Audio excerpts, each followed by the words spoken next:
Hello বন্ধুরা, আপনারা সবাই কেমন আছেন? আশা করি অনেক ভালো আছেন। তো পল্লীগ্রাম টিভিতে আমার এখানে একটা ভিডিও আপলোড হয়েছে। তো আমি স্বপ্নেও ভাবিনি যেরকম ভিডিও পল্লীগ্রাম টিভিতে আপলোড হবে।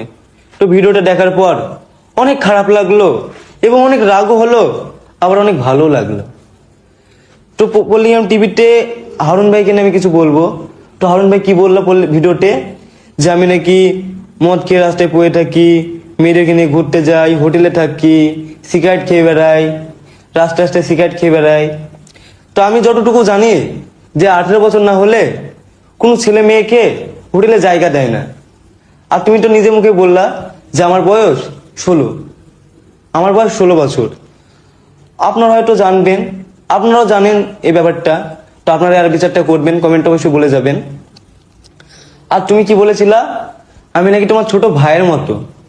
তাহলে কি একটা বড় ভাই পারে তার ছোট ভাইয়ের দুর্নাম করতে, তা আবার সোশ্যাল মিডিয়াতে? আসলে তুমি আমাকে ছোট ভাই হিসেবে ভাবোইনি। যদি তুমি ছোট ভাই হিসেবে ভাবতা তাহলে তুমি আমাকে নিয়ে সোশ্যাল মিডিয়ায় এইসব ভিডিও বলতা না। কিন্তু তুমি আমাকে ছোট ভাই হিসেবে ভাবোইনি। আর তারপরে বলবো মিলন স্যারকে। তো মিলন স্যারকে আমি যথেষ্ট সম্মান করি। তো মিলন স্যার বললো যে সবিককে অনেক ভালো ভাবতাম, আর দিন দিন তার ব্যবহার অনেক খারাপ। বললেন আমি নাকি আপনার সামনে সিগারেট খেয়ে বেড়াই, এই করি ওই করি। কিন্তু আপনি কি একবার আপনি কি বুকে হাত দিয়ে বলতে পারবেন যে আপনাকে আমি খারাপ ভাষায় কথা বলেছি, আপনাকে আমি আপনার সামনে আমি সিগারেট খেয়েছি?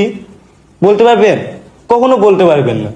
কিন্তু আজ সোশ্যাল মিডিয়াতে এই কথাটা কেন বললেন যে আমি অনেক খারাপ ছেলে, এই করি ওই করি? আপনি আপনার বাড়িতে আমি গিয়েছি, আপনি তো দেখেছেন যে আমি কেমন ছেলে। আমি বলবো না যে আমি ভালো ছেলে, যেহেতু আপনারা বলেছেন। তারপরে আছে মতিউলদা কি বললেন যে শফিক অনেক খারাপ ছেলে, তাকে বুঝিয়েছি, সে আমাদের কথা বোঝেনি।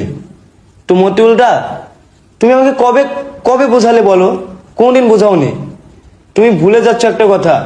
সাথে মনে আছে একদিন আমি, তুমি আর উসমানদা ছিলাম। আমি তো ফোনের স্ক্রিন আর তোমরা ব্যাটারি। কি বললাম? হ্যাঁ, কি বলেছিলাম? তোমরা ব্যাটারি, কেউ কেউ ওই বলেছিলাম। আমি ভিডিওটা দেখলাম। তো যখন আসলে তুমি আমাকে কখনো বুঝাওনি।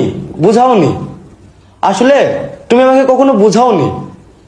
তুমি আমাকে যেসব কথা বলেছিলা সেই সব কথা রেকর্ডিং কিন্তু আমার ফোনে আছে। আমি পারলে কিন্তু এখন শোনাতে পারি তোমার সব কথা। সাথে মনে আছে কি, তোমার কথা মনে পড়ছে যে তুমি আমাকে কি বলেছিলা সাথে? সেই রেকর্ডিংটা কিন্তু আমার ফোনে আছে।